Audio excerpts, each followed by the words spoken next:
Bien, pues hoy tenemos la continuación dentro de nuestro ciclo dedicado a la Guerra Cristera. Hoy vamos a empezar a ver cómo culminó, cómo terminó todo aquel fantástico, extraordinario movimiento que hubiera podido ser cantado por algo así como la Eneida o la Odisea. Fue una verdadera odisea. Y pues lo que les tengo que contar a partir de hoy, no sé si hoy termina el tema porque es largo, profundo, complicado, pero bueno, hay que empezarlo de nuestro ciclo dedicado a la guerra cristera. Eh, Hay que aceptar una cosa muy dolorosa. Nos lo dice Jan Meyer, libro que espero que todos puedan conseguir en la red, que se llama La Cristiada. Son 3 tomos, bastante numerosos en páginas, sumamente nutridos de una información extraordinaria y muy formativos. Jan Meyer nos dice que el mayor sacrificio de los cristeros fue aceptar la deposición de las armas. O sea, deponer es bajar el arma y entregársela al adversario. Y eso tuvieron que hacer. A lo largo de esa sesión voy a explicar por qué. Y fue su mayor sacrificio. Pero fíjese, por favor, lo que voy a decir a continuación, porque es lo que más marca este trágico, aunque épico suceso.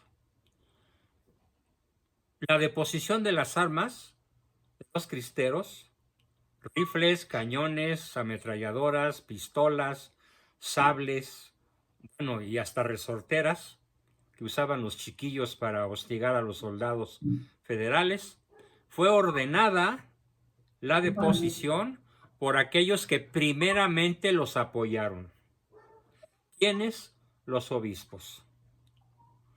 Sostiene el gran historiador francés, enamorado de México.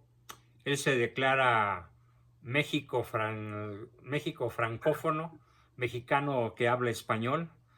Lo habla bastante bien, yo he oído conferencias de él, un asombroso dominio del castellano. Y al principio pensaba yo ponerles un video de él, pero finalmente el tema es tan apasionante que, a pesar de que hoy ha sido un día lleno de tropiezos y de dolores físicos para el servidor, decidí desarrollarlo yo. No pretendo ser mejor que Jan Meyer, pero sí pretendo ser un buen alumno de él. Entonces, veamos nuevamente esta idea central. ¿Por qué se perdió la guerra cristera? Cuyos últimos resabios fueron allá por 1940, y cuyo inicio fue a mediados de 1926, teniendo su momento culminante a principios de 1929, cuando el ejército federal estaba prácticamente derrotado. Y algunas de las principales ciudades del país ya estaban en manos cristeras. Bueno, pues, ¿y qué pasó? Veamos qué pasó. La gesta patriótica más importante del siglo XX en México, la reacción del pueblo fiel a las persecuciones que el gobierno revolucionario de México hizo en contra de la cristiandad, como la expulsión del clero. Imagínense a Plutarco Elías Calles expulsando mexicanos por nacimiento solo porque eran sacerdotes. Robo de las iglesias, muchas fueron saqueadas, todo lo que era oro, plata, candelabros, la mayor parte, la inmensa mayoría de los candelabros y de la sagrada, de la, ¿cómo se llama? La custodia, donde se coloca el cuerpo de Cristo para la exposición del Santísimo Sacramento, pues eran objetos valiosísimos, de oro de 18 quilates mínimo y muchas de 24, más la prohibición de actos de devoción públicos y desde luego el asesinato y el secuestro de muchísimos, de incontables miembros de la Iglesia Católica. Ante todo esto, el pueblo católico se inconformó, comenzaron con marchas, después siguieron con cartas de protesta, la mayor parte dirigidas por ese gran mártir, cuya biografía y cuyo martirio ya vimos, ya explicamos. Después siguieron pequeños grupos de campesinos que se levantaron en armas, pero estos fueron secundados por otros, hasta provocar una organización generalizada. Esta organización generalizada se fue expandiendo como un reguero de pólvora por todo el centro de México, parte del norte, un poquito del sur, un poquito del este, pero principalmente ese enorme manchón que forman desde Zacatecas, Michoacán, Jalisco, Guanajuato, parte de Oaxaca, del norte de Oaxaca, parte del norte de Chiapas, un poquito de Veracruz. En todos esos lugares, y hasta Durango incluso, empezaron a provocar una rebelión generalizada, conducida esta rebelión por una formidable organización que creó Anacleto González Flores, que como ya lo he dicho, pero repito su nombre, fue la Liga Nacional Defensora de la Libertad Religiosa. Desde 1926 hasta 1929 duró esta rebelión. Mientras las otras fuerzas oscuras de la revolución, acuérdense que soy muy dado a llamarle revolución, no revolución, sino revolución, y no mexicana, sino anti-mexicana, seguían maquinando en lo oscuro, preparando las tácticas bimilenarias. O sea, tácticas bimilenarias quiere decir que se remontan las tácticas del gobierno antimexicano a 2000 años de antigüedad. Las mismas tácticas que utilizaban los emperadores paganos, como Nerón. Así que podríamos decir preparando tácticas neronianas, ¿sí?, para acabar con la iglesia. Si ustedes siguen las noticias en Nicaragua, vean las declaraciones de Daniel Ortega, que ha dicho que él está gobernando a Nicaragua para extinguir toda manifestación de la fe católica, tanto física como espiritual, política y social. De ese pelo, de ese tamaño, fueron Plutarco Elías Calles, Álvaro Obregón, Lázaro Cárdenas, Emilio Portes Gil, hasta que hubo por ahí un presidente que llamaron el presidente Caballero, Manuel Ávila Camacho, que decidió poner fin a este estado brutal de persecución contra la iglesia que había comenzado 14 años antes. Entonces, el gobierno tiránico vivió preocupado por la desestabilidad que los fieles mexicanos provocaban al reclamar sus derechos cívicos y al emprender la lucha de vida. Déjenme decirles que la lucha armada no estalló sin el visto bueno del Papa. O dicho al revés, la lucha armada estalló con el visto bueno del Papa y con el apoyo de un buen grupo de obispos mexicanos de diferentes lugares, sobre todo del centro de la República. De otra manera, la lucha armada hubiera sido inconcebible, porque los fieles católicos querían el permiso de sus párrocos. Estos consultaron con sus obispos y estos consultaron con Roma, y Roma dijo una frase magnífica.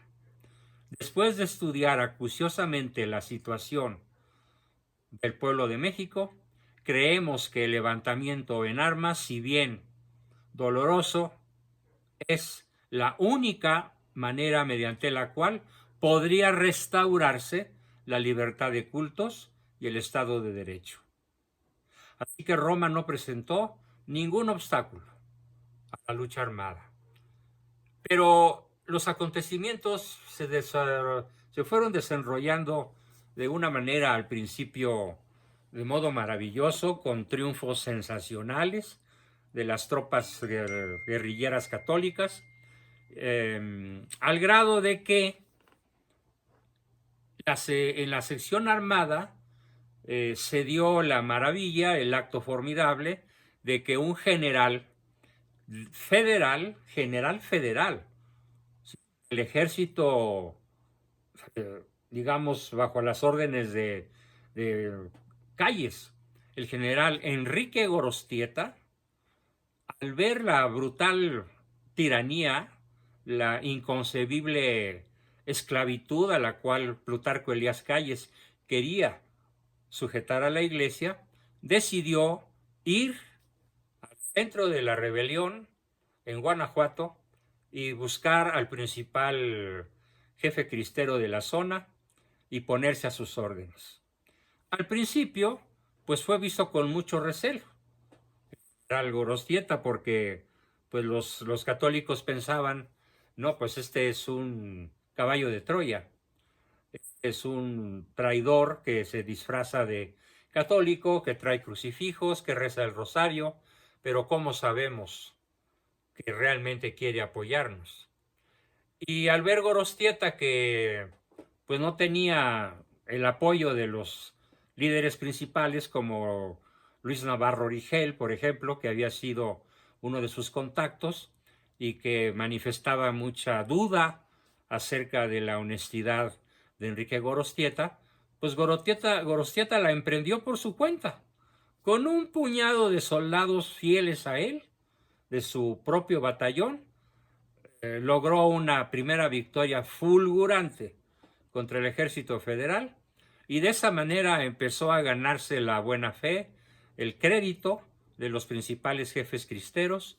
La fama de Enrique Gorostieta corrió como pólvora por todo el territorio nacional y finalmente él dijo: yo estoy aquí porque Dios me ha exigido ir más allá del cumplimiento de mi deber.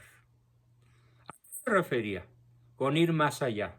Pues prácticamente romper con el juramento de lealtad al gobierno federal.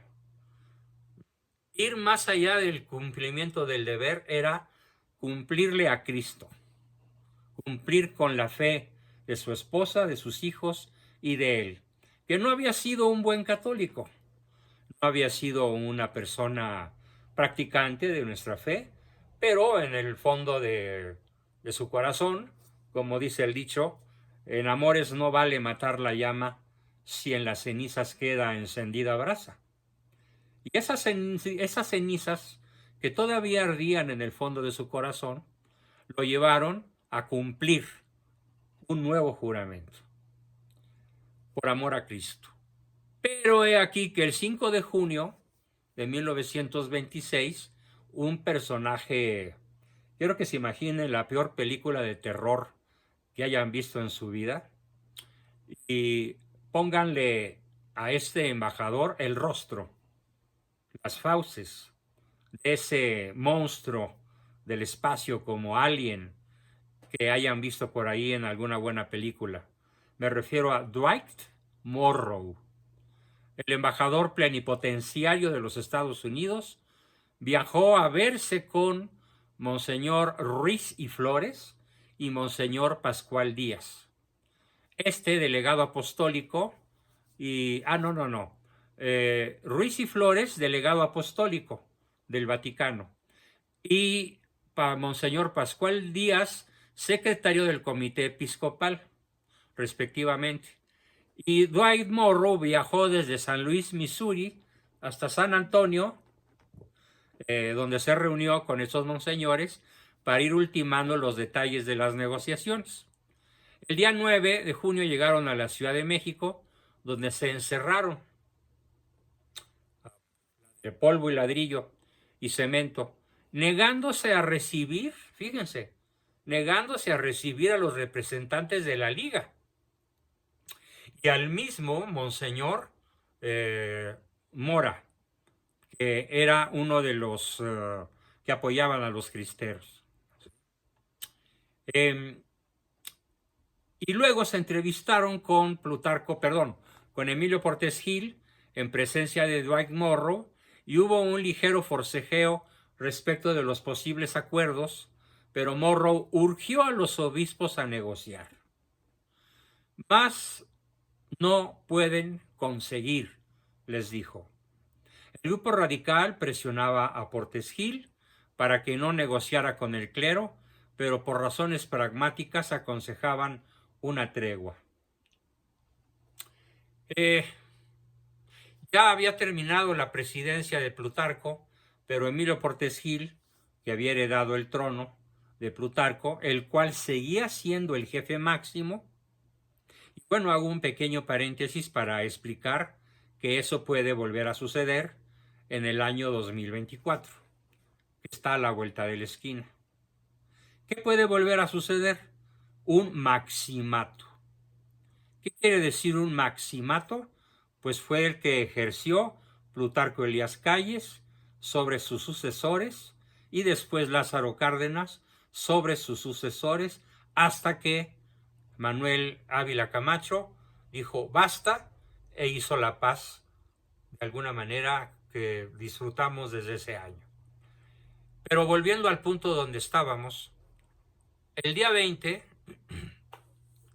de junio de 26, que es cuando empieza el conflicto, les dio poderes a los obispos para negociar, sujetándoles a las siguientes condiciones.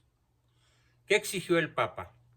Habiéndoles ya dado permiso de levantarse en armas, pero el Papa exigió amnistía completa para el clero y los fieles, restitución a la Iglesia de templos y seminarios y libertad de relaciones entre Roma y el episcopado. Al entrevistarse nuevamente con el presidente Portes Gil, este accedió al primero y último puntos. Pero Monseñor Díaz salvó la situación, rechazando el derecho de propiedad y conformándose con el uso, interpretando el segundo como que templos y seminarios pueden ser usados para sus fines, ante la mirada atónita de Morrow y Portes Gil. La Iglesia cedió, y me parece una tremenda barbaridad, un error brutal de Monseñor Díaz. Fíjense, aclaro, el Papa había exigido la devolución de las propiedades robadas a la Iglesia en forma legal y física, en propiedad, porque les habían sido quitadas las propiedades.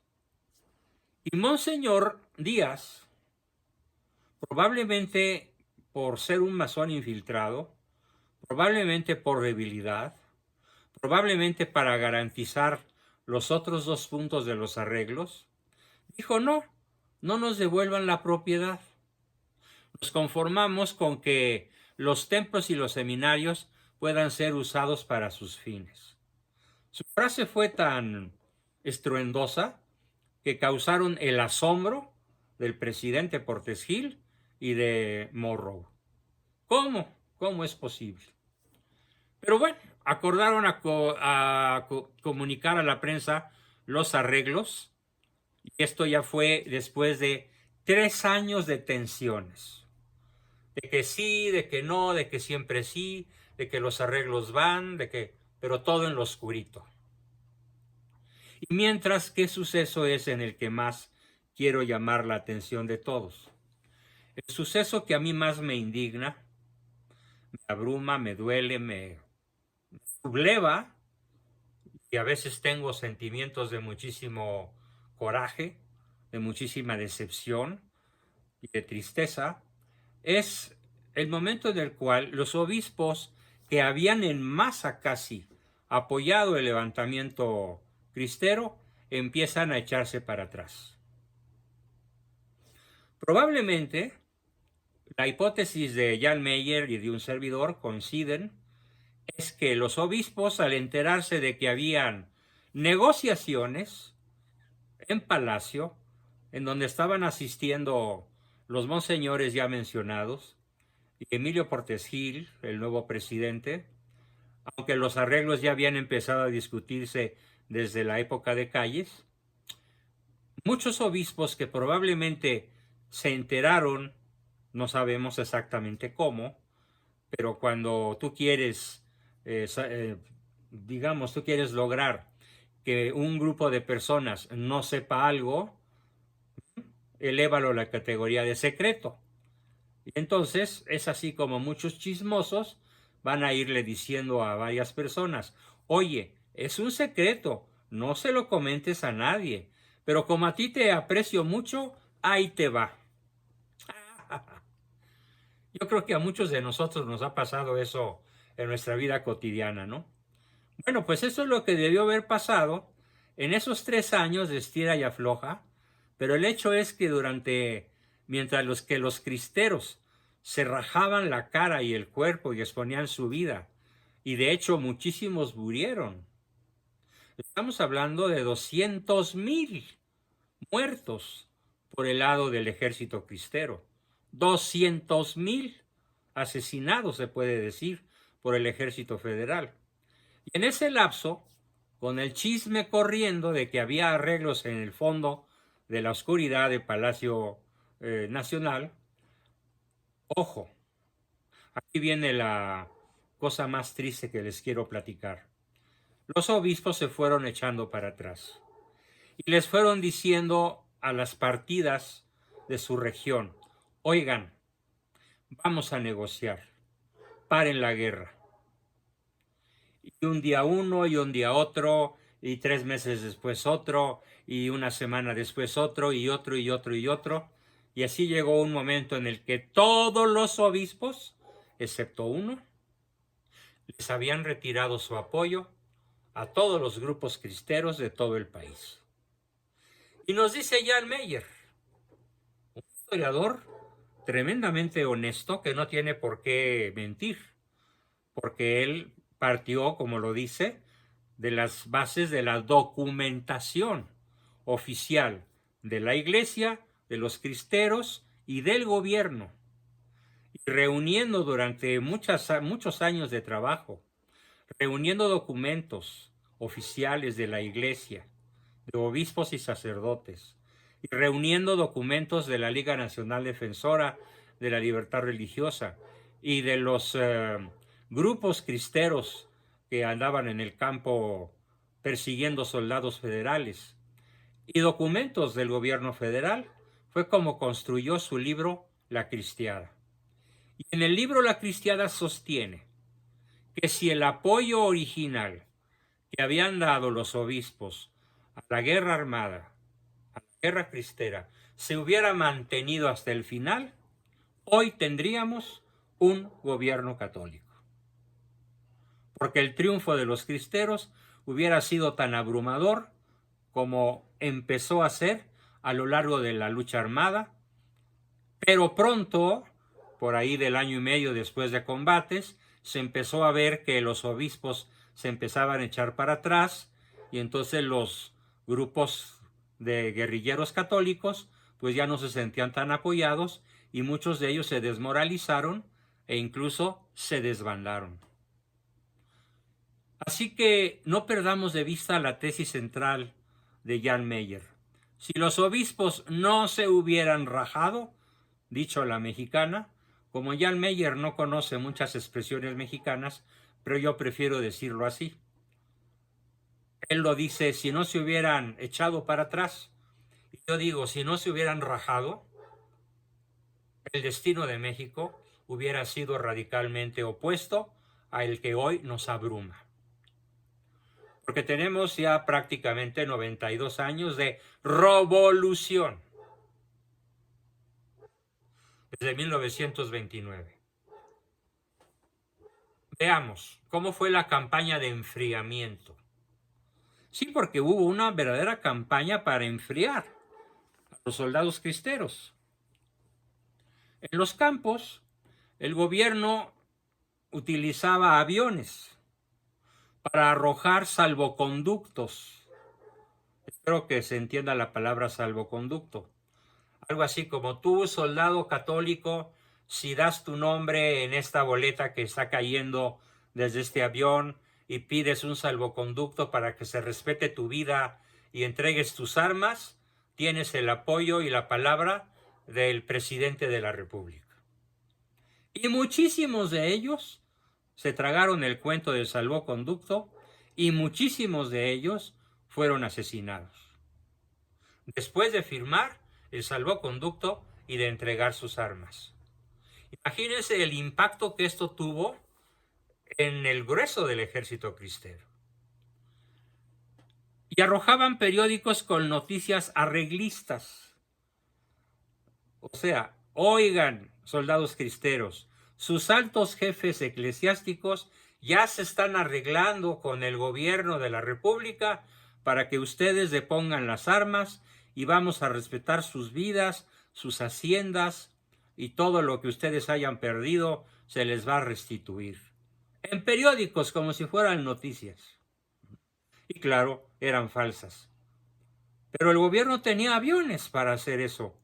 Y a veces también los aviones, como eran aviones de guerra, eran utilizados para ametrallar a los cristeros cuando ellos estaban durmiendo o cuando estaban desprevenidos o incluso escondidos, pues ya había aviones, no desde luego los aviones que ahora conocemos, eran avioncitos de biplanos que volaban de milagro, pero de todas maneras eran capaces de soltar bombas con bastante precisión.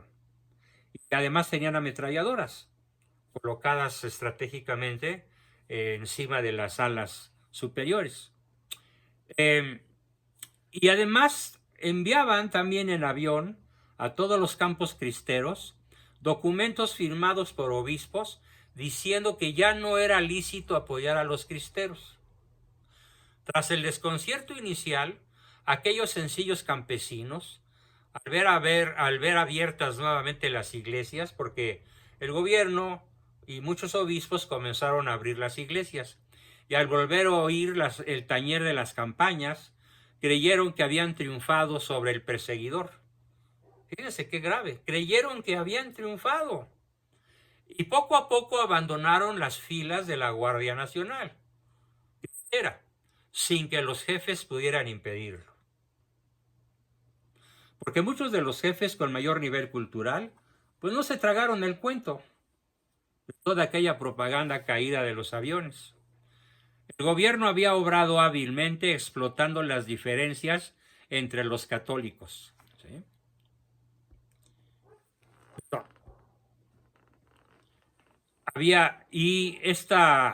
Estas diferencias que habían sido explotadas hábilmente entre los católicos, al mismo tiempo estaban negociando con el episcopado, pretendiendo ignorar la existencia de la Liga y de la Guardia Nacional Cristera, a pesar de que en 1926 había desconocido cualquier representatividad y derechos de interlocutores a los mismos obispos. Pero ahora sí. ¿Por qué ahora sí? Porque muchos obispos ya habían echadose para atrás y entonces con ellos sí el gobierno tenía comal y metate. Sin derogarse una sola de las leyes, ojo, sin derogarse una sola de las leyes causantes del conflicto, el gobierno había impuesto al fin su voluntad. Debido a la ligereza en el obrar, qué triste línea de Jan Meyer, debido a la ligereza en el obrar de los representantes de la iglesia jerárquica. Qué triste es esta página. Quedaban atrás los campos de batalla, en los que habían muerto 14 generales del ejército cristero, más de 2,000 oficiales y cerca de 100,000 soldados y auxiliares, lo que equivalía aproximadamente al 70% de los efectivos con los cuales el ejército cristero había empezado la lucha. O sea, para 1929, debido a este constante bombardeo de propaganda, cualquier parecido con lo que ahora sucede no es mera coincidencia. Debido a esta constante propaganda, los cristeros que quedaban eran el 30% del grueso que llegaron a tener, siendo muy difícil el cálculo y la distinción entre civiles que apoyaban el movimiento cristero y los propiamente soldados cristeros. Quedaron en el campo más de un centenar de sacerdotes martirizados. Ojo, ni un obispo, porque ni un obispo tuvo el valor de dar suficientemente la cara como la dieron más de un centenar de sacerdotes que no fueron fusilados, nada más. Primero fueron martirizados y después fueron, aparte de martirizados y torturados, fueron fusilados o decapitados o descuartizados por el ejército federal. Estamos hablando de más de 100 sacerdotes. Algunos de ellos están en la lista de los mártires que San Juan Pablo II canonizó cuando vino a México. Pero desgraciadamente no están todos, porque muchas veces no se han podido identificar los nombres verdaderos de aquellos héroes mártires que cayeron en defensa de su fe. Ahora bien, para mediados del año 1929, finalmente los arreglos fueron verídicos. Fue cierto que hubo esta traición de los obispos mencionados, porque ellos le dijeron al Papa mentiras. Le dijeron al Papa que era prudente desautorizar la lucha armada porque ésta no se podía ganar. Pero la verdad, certificada por muchos historiadores, pero sobre todo por Jan Meyer, es que si los obispos, como lo dice él, no se hubieran echado para atrás, la victoria cristera hubiera sido rápida y abrumadora, incluso con la toma de la capital de la República. Pero ahora sí que vinieron los Judas, y para mí que no se han ido, porque me resulta muy sospechoso que habiendo tantos abusos del régimen actual contra la vida, contra la familia y contra el matrimonio, no se pronuncien con la suficiente fuerza y contundencia que deberían hacerlo. O sea que de alguna manera los arreglos, lo que arreglaron, lo que lograron, lo que arreglaron, fue que la Iglesia callara hasta la fecha. Quede derrotado el ejército cristero, pero no por la fuerza de fuego, no por la inteligencia, no por la estrategia del ejército federal, sino por la retracción de la jerarquía. Por eso vino la derrota. Terminan los arreglos con la entrega en junio de 1929, con la entrega de todas las armas, porque los cristeros, como eran personas de buena fe, excelentes cristianos, buenos católicos, practicantes, creyeron de buena fe en sus obispos, que les dijeron: certificamos que los arreglos son verdaderos y que el gobierno nos regresará el derecho al culto, no exigirá lo que exigía la ley Calles, ustedes conservarán su vida y la única condición es que se rindan y entreguen las armas. En Aguascalientes, por ejemplo, me contaba mi abuelo que hubo una pila enorme, gigantesca, de más de 20,000 fusiles. Fusiles viejos, si quieres, de los que aquellos de que todavía usaban una punta larga para poner la carga, la pólvora y la bala. Y otros que ya eran más avanzados porque habían venido de los Estados Unidos, gracias a los arreglos, a los acuerdos, a la estrategia de otro gran líder que fue mi abuelo, Alberto Abascal y del Río, que era el encargado de las negociaciones para conseguir armas, dinero y apoyo de los obispos norteamericanos, que también se echaron para atrás. junto con los mexicanos. Bueno, pues ahora veamos qué sucede después de los arreglos. Después de los arreglos, 12,000 cristeros a escala de jefaturas. O sea, estamos hablando de que el ejército cristero tenía grados militares. Tenía sargentos, coroneles, capitanes, cabos, tenientes, subtenientes, generales, etc. Cerca de 12,000 oficiales cristeros se presentaron por salvoconductos, que los convertía en personas legales ante las autoridades militares, entregando las armas que habían sido tomadas, la mayor parte, tomadas de manos del gobierno, siendo que el gobierno era el ilegal. Bueno, otros ocultaron las armas y no se presentaron. Muchos más huyeron de sus regiones. Muchos huyeron a los Estados Unidos porque temían venganza. Se fueron con todo y familia. A estos últimos, a los que se fueron a los Estados Unidos, el tiempo, desgraciadamente, les daría la razón. ¿Por qué? Bueno, pues porque al mismo tiempo que esto sucedía, un gran héroe que todavía no se convertía, todavía no se reconvertía al catolicismo, pero que ya militaba en una oposición honesta, me refiero a don José Vasconcelos.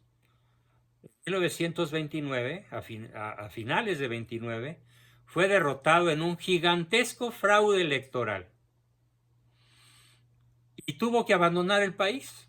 Se fue a Francia, el mismo lugar donde su amante, María Antonieta, cuando se enteró del fraude y se enteró de de todo el desastre que había sucedido en México, cuando ella ya se soñaba la primera dama del presidente Vasconcelos, y cuando además él le comunica el fin de la relación por motivos X personales que él nunca le reveló, pues tomó una pistola, fue a Notre Dame, la principal catedral pues probablemente europea, y se disparó en la bóveda de la sien. Un drama verdaderamente, yo diría, hegeliano, ¿no? Por no insultar a los dramas griegos.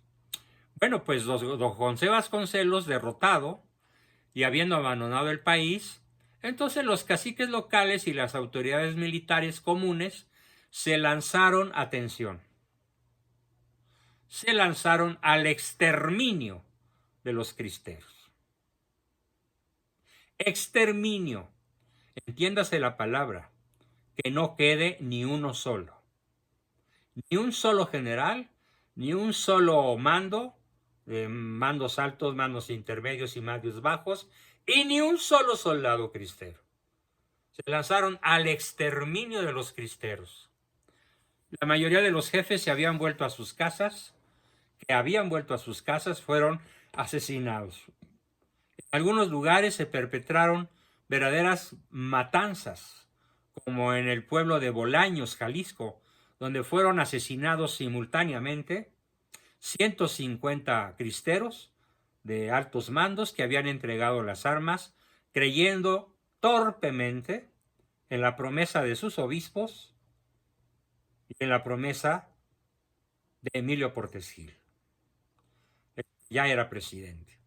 Se asesinó sin compasión y a mansalva, para asegurarse de que el movimiento quedaba definitivamente descabezado. Algunos, para salvar la vida, huyeron a la sierra, donde permanecerían largos años, en vida silvestre, propiamente. Los obispos, por su parte, estaban dispuestos a hacerse obedecer, ya que se cumplieran los arreglos, por lo que se entregaron con pasión e insensatez, Jan Meyer, a desarticular los grupos católicos que habían resistido hasta ahora la tiranía. El 13 de julio de 1929, la Liga Nacional Defensora de la Libertad Religiosa no tuvo más remedio que reconocer los arreglos, y el 4 de agosto la Liga fue desmantelada. Se disolvió la Asociación Católica de la Juventud Mexicana y la misma suerte corrieron las brigadas femeninas Santa Juana de Arco y la misma suerte corrió la U, la Unión Popular, fundada por Anacleto González Flores, de la cual el líder civil era mi abuelo, el líder principal de la U. Se llegó incluso a aceptar la petición del gobierno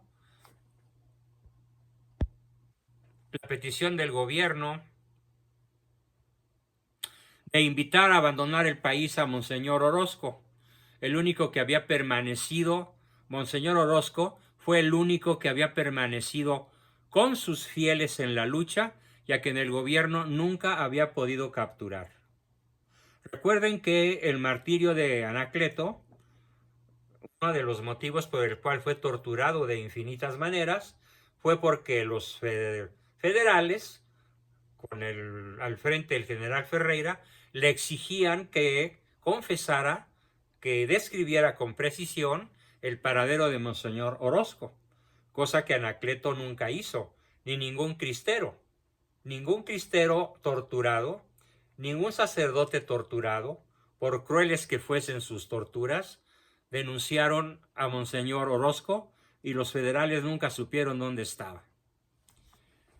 Por eso el gobierno nunca lo había podido capturar.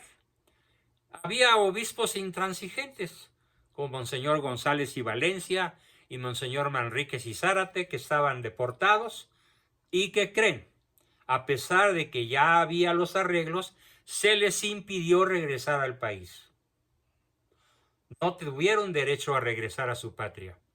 E iniciarían ellos el más amargo de los cálices del destierro en el que moriría Monseñor Manríquez, despreciado por sus hermanos del episcopado y, lo más triste, mirado con indiferencia por Roma. ¿Pero por qué, me dirán ustedes? ¿Por qué el Papa cometió el error de retirar el apoyo al ejército cristero? Porque le mintieron. Porque los obispos traidores, cuyos nombres ya mencioné varias veces, le dijeron que la guerra no era factible ganarse. Pero ya he explicado que fue una mentira. ¿Cuál es el motivo por el cual algunos obispos mintieron, o muchos obispos mintieron a Roma y exigieron a los cristeros de poner sus armas? Bueno, piensen lo que gusten, pero las posibilidades son muchas. Por dinero, por miedo, por conveniencia, por ciertas promesas de orden masónico, por ser infiltrados, o simplemente por ser malos católicos, y como decía mi papá sabiamente, porque nunca comprendieron el significado del color púrpura de sus túnicas, que significa disposición al martirio. Se puede decir que únicamente los obispos rejegos, Monseñor González y Valencia y Monseñor Manríquez y Zárate y Monseñor Orozco, el que nunca encontraron, fueron 3. 3 de 50 o 60 que se mantuvieron firmes en la brecha y que no desistieron de darle cara, de plantearle cara al gobierno perseguidor. La amargura que envolvió a muchos cristeros, yo me acuerdo de mi abuelo, lloraba. Yo estuve con él en los últimos días de su vida. Él vivió en mi cuarto y durmió en mi cama durante los 2 últimos 2 años, tal vez 3 o 2 y medio años de su vida, más allá de los 85, y él no lograba parar las lágrimas cuando le atacaba la tristeza de acordarse cómo había sido todo el proceso de traición de los arreglos y lo que había sucedido con sus hermanos cristeros que habían sido exterminados, literalmente. Y la matanza siguió y siguió y siguió hasta que el presidente Ávila Camacho la detuvo allá por la década de los 40. Bueno, Los obispos prohibieron tajantemente, la tradición siguió, que se escribiera, se comentara o se hablara sobre los arreglos. Y con una obediencia mezclada de heroicidad y otros de complicidad, los cristeros callaron. Por eso se habla del silencio que aplastó a la iglesia y a los fieles después de los arreglos. Así se conoce esa fase en la historia de México, como la era del silencio posterior a los arreglos. Entre finales de 29 y 31, la solución parecía viable, pues la persecución se detuvo un poquito, pero a principios de 1932, el grupo radical, fiel al jefe máximo, Plutarco Elías Calles, así como en próximos años puede haber un grupo de radicales fieles al malo, fieles al bulto de palacio, y espero que la historia, Dios quiera, no se repita, volvieron a la carga. Desde la Secretaría de Educación Pública y desde los gobiernos estatales, donde los radicales eran fuertes, lanzaron una nueva ofensiva, porque Calles había sentenciado, fíjense qué bien lo expresa Jan Meyer, traduciendo, dándonos a conocer el documento en donde el presidente Calles, el jefe máximo Calles, proclama: la juventud pertenece a la revolución. Debemos ganar sus mentes. Y entonces en 1934, el secretario de Educación, Narciso, vaya nombrecito, Narciso Bassols, emprendió una campaña de desfanatización con el programa de educación sexual y socialista. Ahora lo estamos viendo, con lo que se pretende hacer mediante la difusión desde kinder de la ideología de género y con la difusión de la ideología de la 4T en los libros de texto. Los libros de texto ya no enseñan nada de lo que nosotros aprendimos cuando fuimos escolares en primaria, secundaria y prepa. Ahora los libros todos están cargados de ideología de género, de ideología comunista, de ideología socialista, para que nuestros niños, ahora lo dicen de otra manera, sean felices aunque no sean científicos. Que sean felices aunque no sean químicos, ni físicos, ni ingenieros. Porque ser físicos, químicos o ingenieros es servir al sistema neoliberal, que tanta tristeza y depresión ha traído a las juventudes de México desde la era del socialismo, desde la era de los neoliberales. ¿Qué cosa más falsa? Sobre la cual haremos un video especial. Tendremos una sesión especial para analizar el contenido de los nuevos libros de texto. ¿Sí? Bueno, entonces fíjense, la juventud pertenece a la revolución. Debemos ganar sus mentes.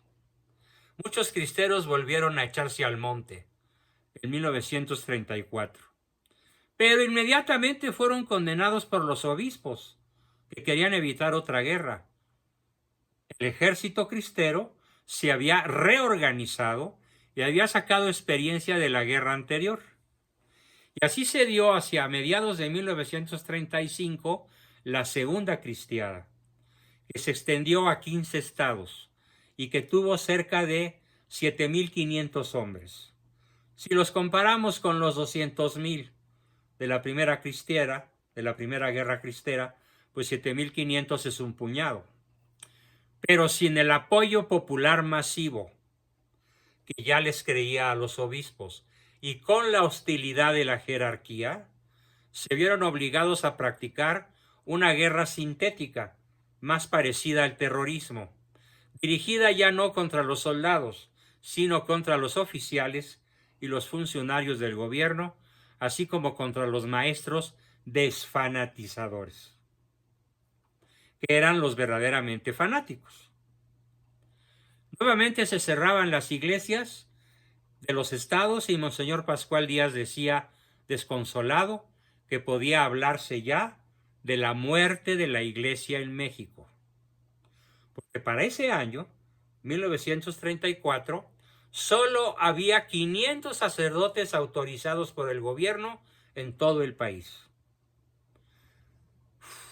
El 12 de enero de 1936, el episcopado mexicano condenó en una pastoral colectiva la campaña gubernamental de educación sexual.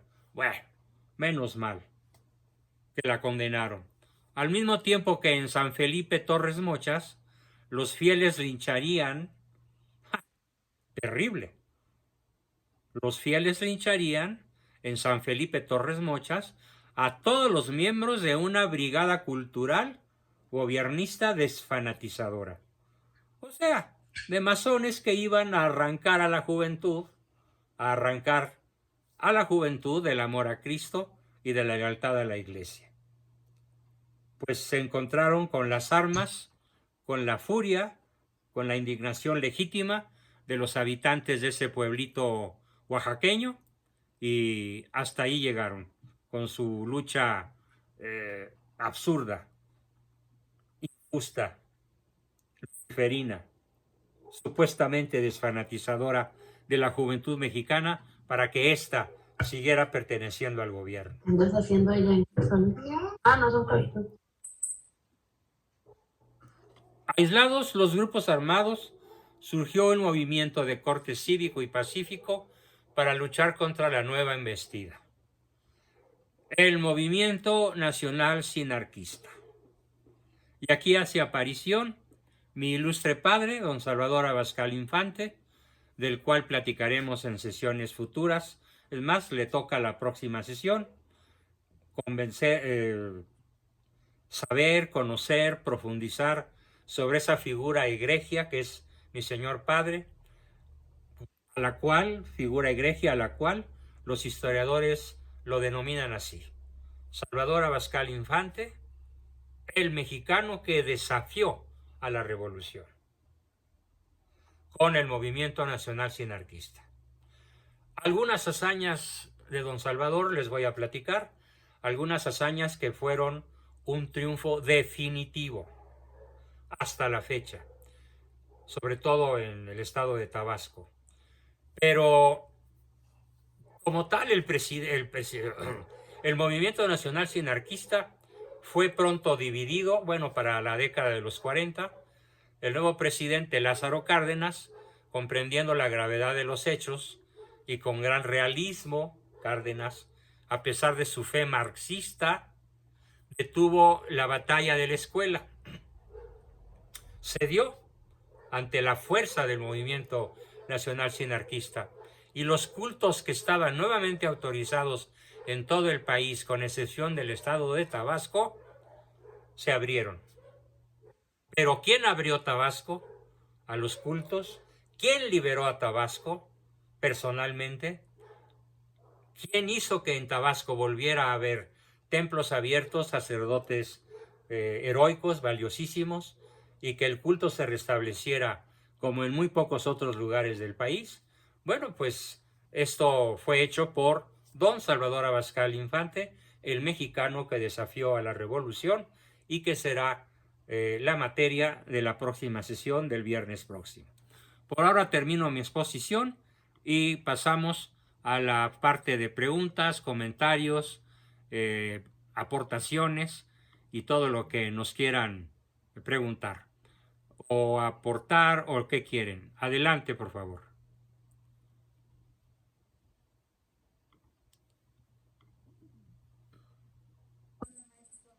Oiga, estaba usted comentando que varios obispos retiraron su apoyo al movimiento, salvo uno, pero no recuerdo su nombre. Señor Orozco. Gracias. El que anduvieron buscando hasta debajo de las piedras los federales y con el cual nunca lograron dar por el silencio heroico de los mártires cristeros. Oiga, y del Carlos. mencionó un obispo, Zárate. Ese no entendí bien qué con él. A ver. Monseñor Zárate permaneció en el exilio y nunca pudo regresar a México. ¿Y lo mataron algo así? No, ¿O nada más? murió de viejito, abrumado de la tristeza de nunca poder regresar con su grey y sintiendo en carne propia la brutal persecución del régimen, ¿no? Uh-huh. Gracias, no. Es que mi esposa es Zárate. Mira. Güey, tú eres Padilla. Sí. Oh, bueno, Imagínese pues, mi hija. sí. Así que te toca emular a los compañeros de Anacleto, ¿no? Sí, así. Muy bien. A ver, ¿quién más levantó la mano? Levantó la mano Dafne. Adelante, Dafne. Perdón que no ponga mi cámara. Creo que debe ser, bueno, es que todo el tema está súper apasionante, pero en especial lo que hacía su abuelito, o sea, era lo que yo le iba a preguntar. O sea, ¿cómo se hace para conseguir fondos y armas? O sea, está súper delicado ese tema y debe ser muchísimo. A ver, se oye por ahí los gritos de un niñito. No sé si alguien me puede ayudar a silenciarlo. No sé de Es quién mi es. hija.